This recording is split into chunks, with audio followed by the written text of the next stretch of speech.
His Ladyship, Gertrude Tokono, ne ho sense me ya say tea for mama ni say abeto dwa say manfo bibra ka ho sense we na Samson ene de wetima tena se de nsem bibri na etimi atudwa afa ho tea for meso so beje brani akoti nsem twechemu ene abezisia nsem be de waka bibri na emu brem emu so ko deep wose ekoti nsem na ifri nanum eba intimesro Baji akunya na watna se na kuti nsem ntwiremu ni na abesia aha ordinary meso so be subscribe like na share video we amobe bi ahwe uya na don sambo aye adoma na da so nsem be ya di nsem bibre ebetudwa benye bi ahwe yen commerce we do bela so nya abre ahwe.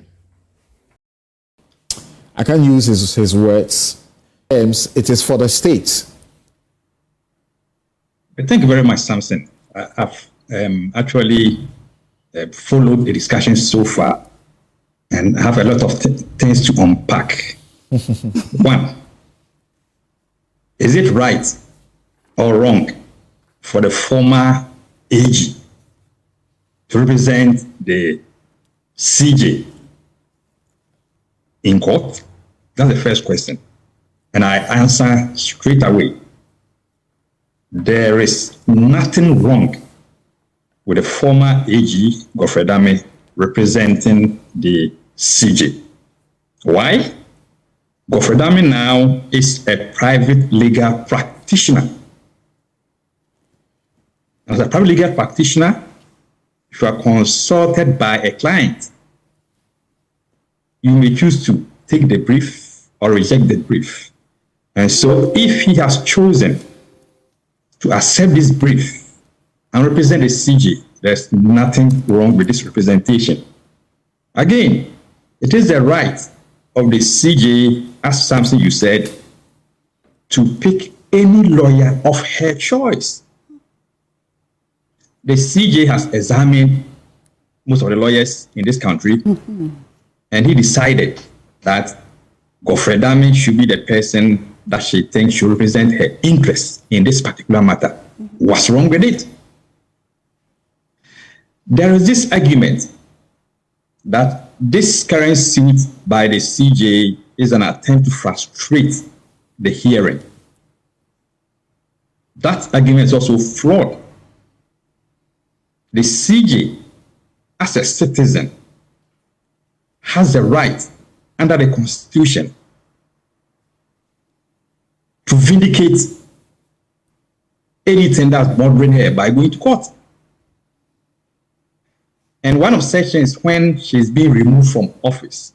And I dare say, the CJ reserves the right to challenge every step along the way because it is allowed under our Constitution.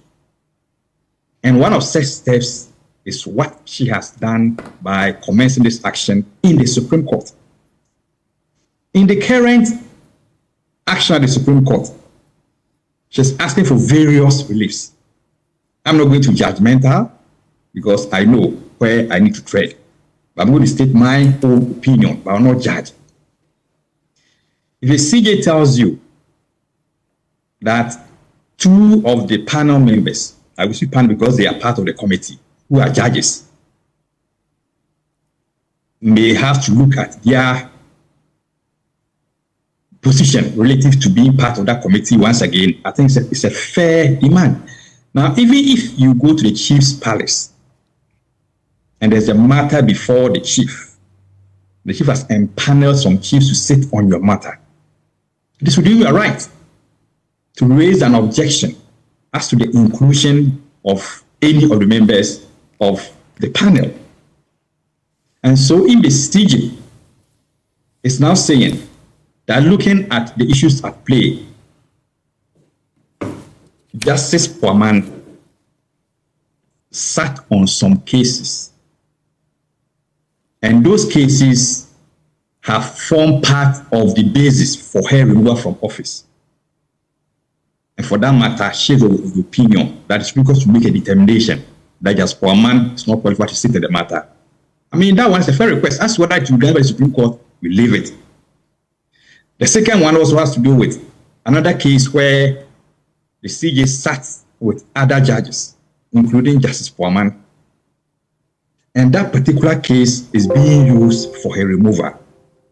The CJ says, wait, if you are going to remove me based on this case, a panel member of this committee sat on that panel.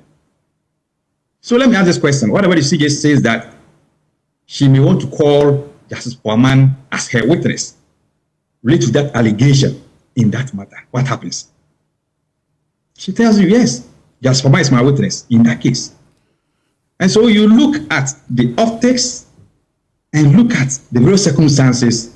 The CJ had no option than to go to court. The question arising from what you just brought up has been that, first of all, who empaneled these judges to sit on the matters that she's complaining about?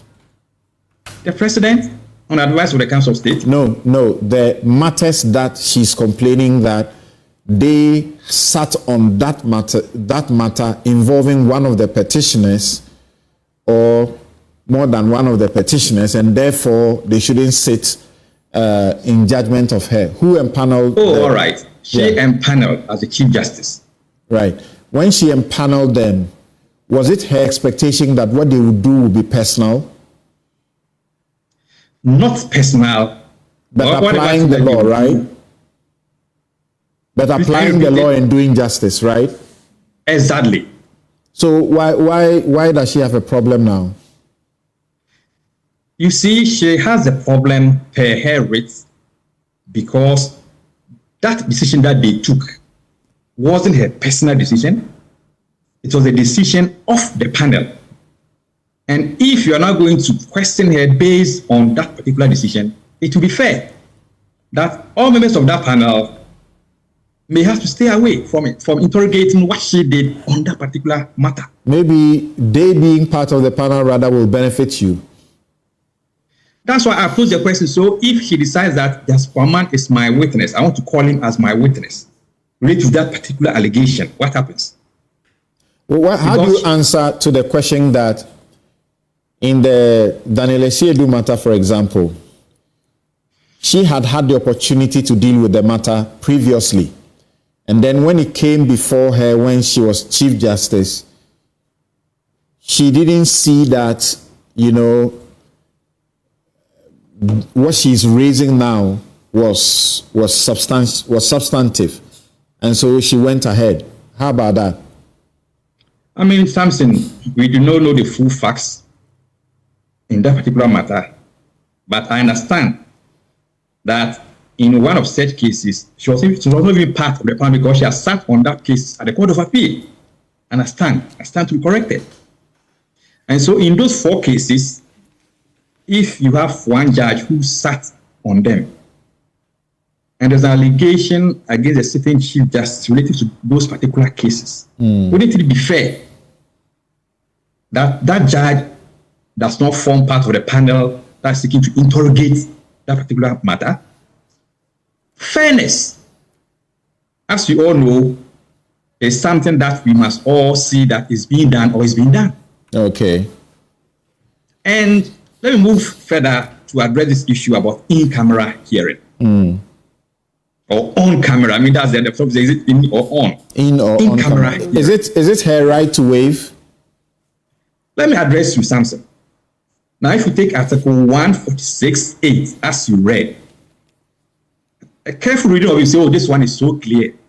But we are taught that if you want to know the true interpretation of a clause in the Constitution, you must read the Constitution as a whole. And so if you take Article 19.4, Clause 14, it's to the effect that if you are hearing every matter, it should be by public hearing. Unless that commission or that committee comes to effect to say that, no, this matter must be heard in private or in camera. And if you also go further, look at Article 281. No, the article you just referred, does it not defeat the argument that it should be public? Because this provision says it should not be public. Yes, I'm building an argument. Okay. If you look at Article 19.4, it says it should be in public unless or until the committee or the commission says no, it should be in camera. Article 281 has the same provision. And why are they saying that those two provisions, they can be